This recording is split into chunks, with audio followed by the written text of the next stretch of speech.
Welcome back to If I Knew Then, the podcast where we gently forgive our past selves for not knowing what we know now. I'm your host, Sophia. And I'm Andre.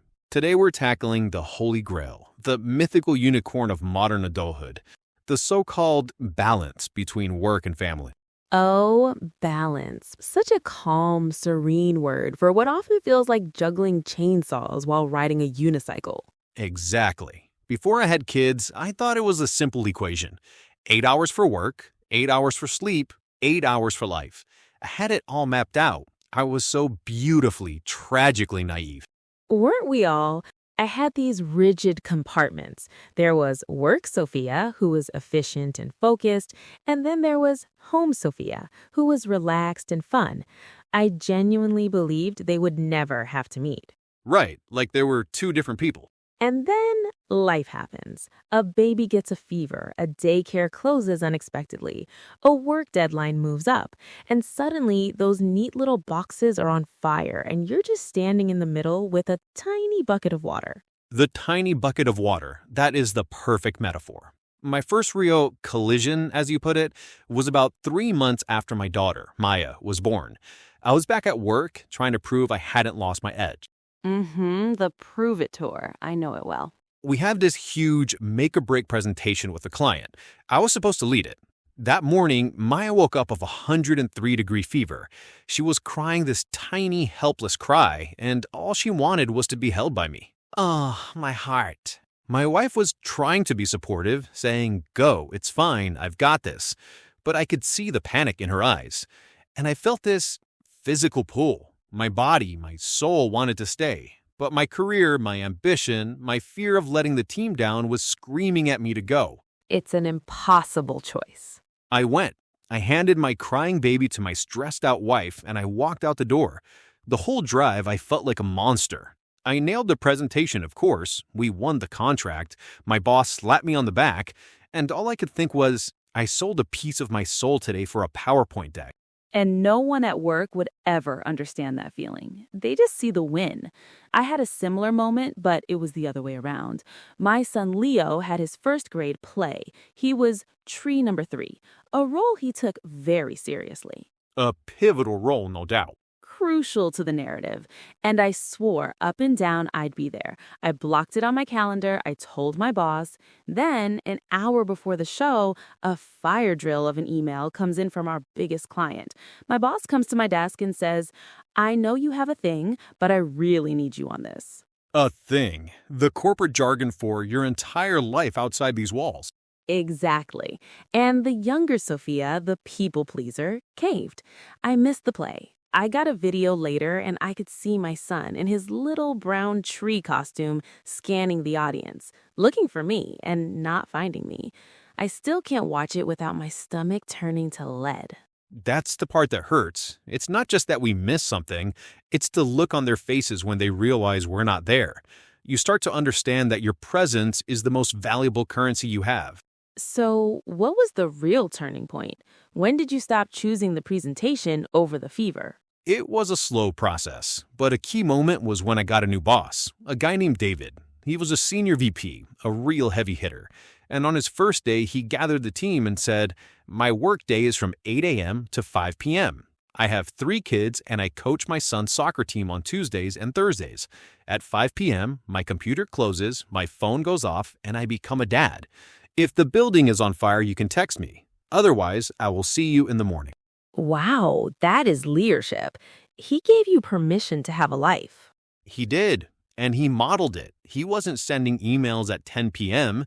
He was protecting his family time, which showed us it was okay to protect ours.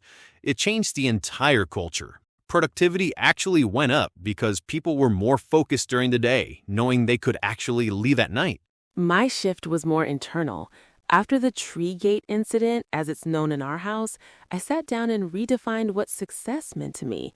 Was it a promotion, a bigger paycheck, or was it being the mom who showed up? That's a powerful question. It changed everything. I started treating family commitments with the same gravity as work meetings. I would literally put "read bedtime story to Leo" in my calendar, and if someone tried to book me, I'd say, "Sorry, I have a prior commitment." I didn't have to explain what it was. It was non-negotiable. You learn that your family's time was just as valuable as your employer's time. It's not balance, it's integration.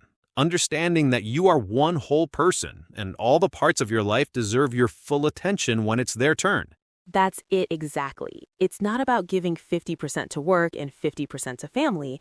It's about being 100% present as a professional when you're at work and 100% present as a parent when you're home. Which brings us to our big question.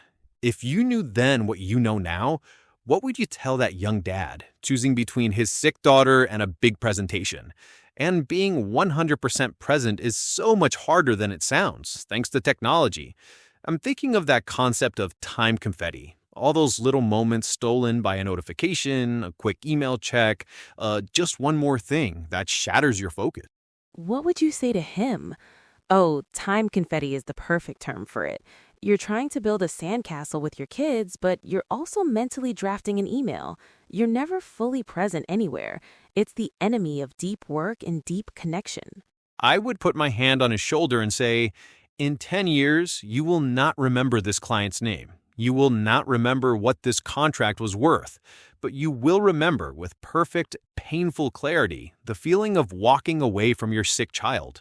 There will always be another presentation. There will not always be another chance to be the dad she needs right now. Stay. The real make or break moment isn't in that conference room. It's right here. And it's a hard habit to break. We got so used to being on all the time that we started to feel unproductive or even lazy if we weren't multitasking.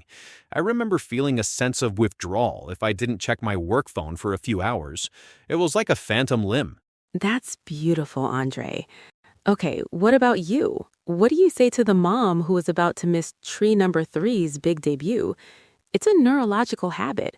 We trained our brains to crave the dopamine hit of a new notification. Breaking that cycle requires conscious effort. I literally had to start putting my phone in a drawer when I got home from work. The first few days, I was twitchy. Tell her. I did the same. I started implementing digital sunsets. An hour before bed, all screens go off. No phones, no tablets, no TV. At first, the silence was deafening, but then I rediscovered books. My wife and I started talking more. It was like reclaiming my own brain space. I would tell her, your son is not looking for the most accomplished, most successful employee in that audience. He's just looking for his mom. Your boss's temporary urgency does not outweigh your son's permanent memory. That email will still be there in an hour. The image of his proud little face when he spots you in the crowd, that's fleeting. Go. Let someone else handle the fire drill. The only fire that matters right now is the light in your son's eyes. Don't miss it. And it's not just about resisting the bad habits, it's about building good ones. I got really into the concept of deep work, scheduling focused, uninterrupted blocks of time for my most important tasks. It's the opposite of the shallow, notification-driven work we were talking about. And I found I could get more done in a focused 2-hour block than in a whole day of fractured attention. It's about choosing the permanent over the temporary. That's the real balance. That's a game changer. It's about working smarter, not harder. But it requires setting boundaries with your colleagues too. You have to communicate that your focus time is sacred. I started blocking off no meeting zones in my calendar. People were a bit confused at first, but eventually they respected it. It is, and it's a choice you have to make over and over again. But it gets easier, I promise.